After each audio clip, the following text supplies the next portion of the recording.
My parents threw a housewarming party in a home they proudly told everyone they bought. They gave tours, laughed with guests, and took full credit for everything. At one point, I even heard my mom thanking my sister for helping them afford it, like she had been the one who made it all possible. There was just one problem. None of it was true. They didn't own the house. I did, and they had absolutely no idea I was about to walk through that front door and expose everything in front of every single person they knew. I didn't rush in right away. I stood outside for a moment, watching through the windows as people celebrated a life that had been built on a lie. Music, laughter, glasses clinking, it all looked perfect from the outside. But I knew the truth behind it. Because that house wasn't just a house. It was years of being ignored, dismissed, and treated like I didn't matter, finally catching up with them. And the craziest part? This didn't start with the house. It started years ago, long before the money, long before the success, long before I became someone they suddenly needed. It started the moment I realized I was never really part of my own family. And what happened that night didn't just end a party. It exposed everything they had been pretending for years. By the time I stepped inside, I wasn't there to argue, beg, or make a scene. I was there to tell the truth, and finally make them hear it. I was born 10 years after my sister, and from the very beginning, it felt like I wasn't supposed to be there. My parents never said it directly, but you don't need words when everything else makes it obvious. Their lives already revolved around Emily. She was planned, prepared for, celebrated. I was just extra. Most of my childhood wasn't even spent at home. I was dropped off at my grandparents' house almost every day like it was routine, like it made perfect sense. My dad used to joke about it, saying, "You wanted her. She's all yours," as if I was something that had been passed along. But with my grandparents, things were different. They never made me feel like I didn't belong. My grandfather taught me how to think, how to solve problems, how to trust logic over emotions. My grandmother gave me something even more important: patience, warmth, and a kind of love that didn't come with conditions. With them, I felt safe. At home, I felt invisible. Emily got everything: attention, praise, support. My parents showed up for her in ways they never did for me. Every achievement she had was celebrated like it mattered to the whole world. Mine barely got noticed.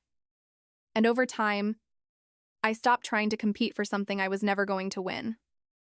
By the time I turned 14, I wasn't even seen as a daughter anymore. I was useful. I cleaned. I cooked. I handled responsibilities that no kid should have had to carry. And every time I slowed down or hesitated, I heard the same thing: your sister never complained. Your sister always helped. Your sister did better. That was the role I was given. Not the child they loved, just the one who stayed quiet and did what was needed. What they didn't realize was that being ignored gave me something most people never get: that early independence. When no one is watching you, no one is limiting you either. While they were focused on Emily's future, I quietly started building my own. My grandparents were the only ones who saw it. They noticed how fast I learned, how comfortable I was with numbers, how I could sit for hours solving problems without getting bored. And instead of dismissing it, they nurtured it. They gave me books, challenged me with harder concepts, and most importantly, they told me something no one else ever did: you're capable of more than you think. That stayed with me longer than anything my parents ever said. Because for the first time, I wasn't trying to prove my worth to people who ignored me. I was building something for myself. School became my escape. Not just from my home, but from the identity they had quietly forced on me. By 16, I had straight A's, awards, and acceptance letters from schools my parents would have proudly talked about if it had been Emily. But when I showed them, nothing changed. No reaction. No pride. Just silence. And strangely, That was the moment everything became clear. When you finally understand that some people will never see you, no matter what you do, you stop performing for them. You start moving differently. And if you've ever felt that shift, you already know how powerful it is. If this feels familiar, you're not the only one. Most people just don't talk about it. That realization didn't break me. It focused me. Because now I wasn't chasing approval anymore. I was building a way out. College was the first time in my life where I felt like I actually existed. No comparison. No expectations tied to someone else. No constant reminder that I was second to anyone.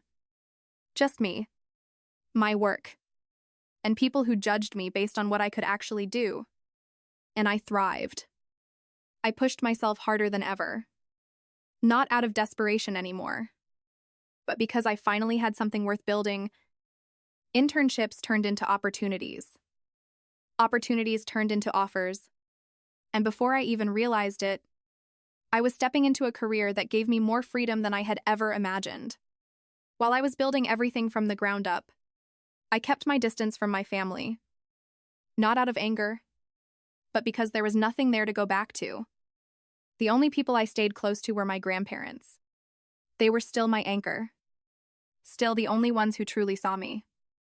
But time catches up with everything. My grandfather passed first. Suddenly, and it felt like the ground had been pulled out from under me. My grandmother followed not long after. And just like that, the only place that had ever felt like home was gone. At the reading of the will, I wasn't expecting anything beyond memories. But what they left behind changed everything. They left me their house, along with the savings they had built over decades. Not just as an inheritance, but as a message. A reminder that someone had always believed in me, even when no one else did. Around the same time, I started hearing about my parents again. Their finances were falling apart. Years of supporting my sister and her family had drained everything they had. They were struggling, barely holding things together. And that's when I made a decision I didn't fully understand at the time. I decided to step back into their lives. Not because they had earned it, but because a part of me still wondered if things could be different this time. At first, everything seemed exactly how I had hoped it would be. When I told my parents I wanted to help them, they reacted in a way I had never seen before. They were emotional, grateful, almost like they finally saw me. For a moment, I let myself believe it was real. I found the house, paid for everything, and made sure it was something they could live in comfortably. It wasn't just a financial decision. It was my last attempt to fix something that had been broken for years. But that illusion didn't last long. A few weeks later, they started talking about a housewarming party. A big one. Friends, relatives, everyone they knew. The only strange part was that I was never invited. Every time I asked, they brushed it off like it wasn't finalized yet. But something didn't feel right. Then I saw it. Photos online. Decorations already set up. Guests confirming they would be there. The party wasn't being planned. It was happening. Without me. So I didn't call. I didn't text. I just showed up. I parked a block away and watched for a few minutes. People were laughing. Music was playing. And through the windows, I could see my parents smiling like everything was perfect. Like they had built this life themselves. When I walked in, the entire room shifted. Conversation stopped. Faces turned. My dad forced a smile, like he could control the situation. That's when I said it. Calm. Clear. Loud enough for everyone to hear. You forgot to invite the person who owns this house. The silence that followed was heavier than anything I had ever felt. My mom tried to laugh it off, saying I was being dramatic. My sister stood there, confused, like she was still trying to figure out what was happening. But I didn't argue. I didn't raise my voice. I reached into my bag, pulled out the documents, and held them up. My name, my signature, Proof that everything they had been claiming was a lie. And just like that, their entire story collapsed in front of everyone. My dad tried to step in, talking about family, about respect, about how things should work. But for the first time in my life, those words meant nothing. I looked around the room, at the people who had been celebrating a version of reality that didn't exist, and I said the only thing that mattered: this house is mine, and this party is over. Please leave. And one by one, they did. The silence after everyone left didn't feel awkward. It felt final. For the first time in my life, there was no confusion about where I stood. No mixed signals. No false hope. No pretending. Just clarity. My parents didn't try to stop me that night. Maybe they knew there was nothing left to say. Maybe, for the first time, they understood exactly what they had lost. In the weeks that followed, the messages started coming. At first, it was anger. They called me ungrateful, selfish, cruel. Then it shifted into something else: guilt, regret, desperation. They told me I was overreacting, that family shouldn't be treated this way, that I should forgive and move on. But what they never understood was this: it was never about the house. It was about years of being treated like I didn't matter, finally reaching a point where I chose myself instead. And once you make that choice, you don't go back. I sold the house not long after that. Not because I needed the money, but because I didn't need the reminder of what I had tried to fix and couldn't. Some people might think I went too far, but chances only matter when something actually changes, and nothing had.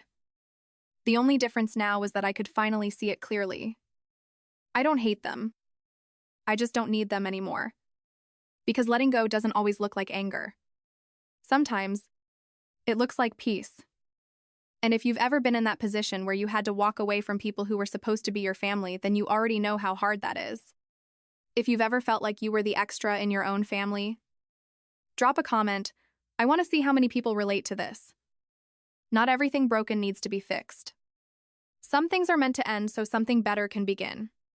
And if this story hit you even a little, make sure you stay for more stories like this, because some truths only make sense once you hear them out loud. For the first time in my life, I'm not waiting to be chosen anymore.